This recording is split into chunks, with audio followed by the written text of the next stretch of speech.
Welcome to Medicine Handy Point. Today we will discuss surgical management of mitral regurgitation. And this lecture will be from the Cmdt book. So let's discuss. In chronic mitral regurgitation, a large amount of regurgitant volume can be tolerated. So the patient remains asymptomatic for a long time. So if the patient becomes symptomatic, it means the problem is getting worse. So it's time to do surgery and we will do mitral valve replacement.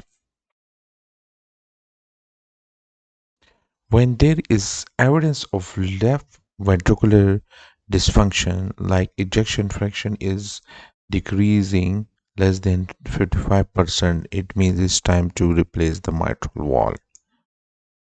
When left ventricular end systolic dimension is greater than 40 mm, it means that left ventricular is dilating now and it's time to do the replacement.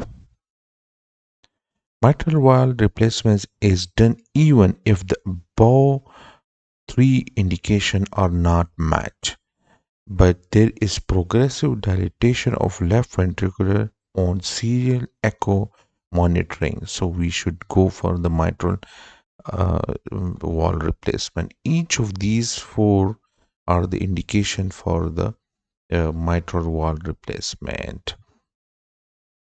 In mitral wall collapse with severe regurgitation, mitral valve repair is done earlier rather than replacement.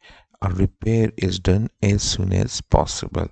I hope you like the video and please subscribe to the channel.